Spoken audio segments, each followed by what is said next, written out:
इस पत्र के माध्यम से, इस पत्र में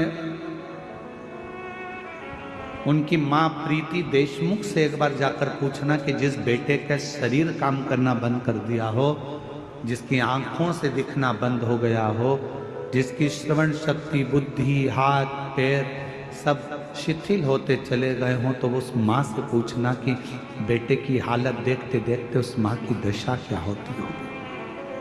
और आखिरी में उस माँ से ये भी पूछना कि तूने भरोसा रखा है शंकर पर, किसी और पर नहीं, जो जगत का कल्याण करने वाला है, मृत्यु को जो जीत सकता है वो महामृत्यु।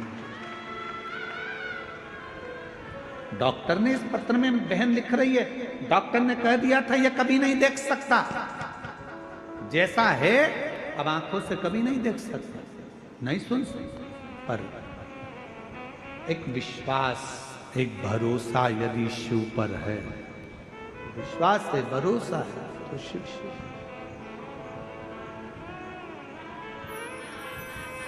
आप किसके भरोसे पर आए हो यहाँ कथा सुनने के लिए?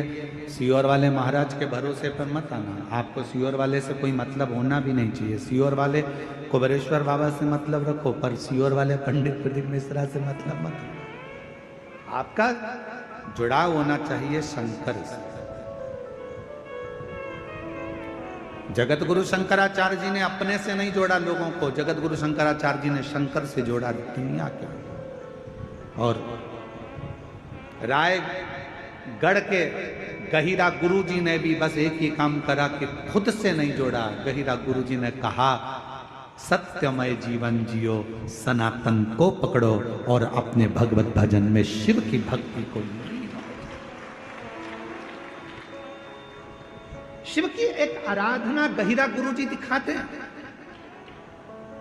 कहते थे गहिरा गुरु जी जिस व्यक्ति के सामने पहुंचते थे वो व्यक्ति अपना गलत कर्म करना छोड़ देता था।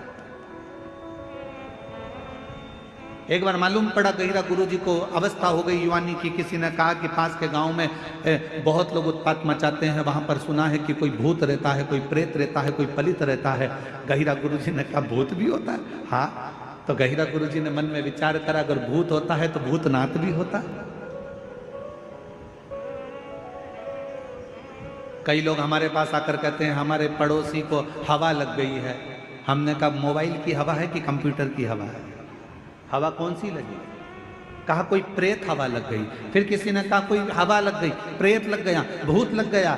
शिव महापुराण की कथा कहती है शंकर भगवान ने माता पार्वती से कहा सुन पार्वती, जिसके आंगन में बेलपत्र का वृक्ष होता है, जो साल में एक बार भी बेलपत्र को मुख के अंदर रखकर निगल जाता है या उसको खा लेता है, सुन पार्वती, जो शिवलिंग पर चढ़े हुए जल का 3 बार आचमन कर लेता है, उसको जिंदगी में ना तो कोई भूत लग पाता है ना कोई प्रेत लग पाता है। क्यों? तो कहा सारे भूत प्रेत भूतनाथ के अधीन है, और वो भूतनाथ कोई दूसरा नहीं, तेरा पति देवादित्य महादेव है। जब भूतनाथ अंदर बैठा है, बेलपत्र का अंश कई साल तक दुनिया के लोग कहते हैं भोजन पचा, निकल गया, भोजन पचा, ब्लड बन गया। शिव महापुराण की कथा कहती है बेलपत्र में, बेल के फल में वो अंश होता है। दुनिया में केवल एक ही फल ऐसा होता है जो पेड़ में लगा लगा पक भी जाता है, और अगर कोई नहीं तोड़ता तो वापस कच्चा भी हो जाता है। वो दुनिया में एक ही फल है और वो बेल का फल। बेल पत्र के वृक्ष में जो फल लगता है बेला, क्या बोलते हो उधर पे? बेली बोलते हो ना। बेला का जो फल होता है उसको पेड़ में से मत तोड़ो, धीरे धीरे धीरे पका हुआ वापस कच्चा हो जाएगा, फिर अगले साल पक्का हो जाएगा, फिर कच्चा हो जाएगा।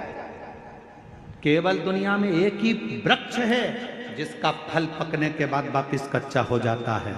केवल एक बेलपत्र का पत्ता ऐसा होता है जो शरीर में सालों साल तक अगर जो खा लेता है, शरीर में वो शिव के रूप में विराजमान हो जाता है, अटल अजर और अमर रह जाता है, तो समाप्त नहीं होता,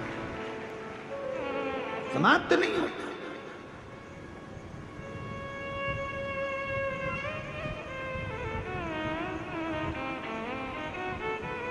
जैसे भस्म की कोई एक्सपायर डेट नहीं होती।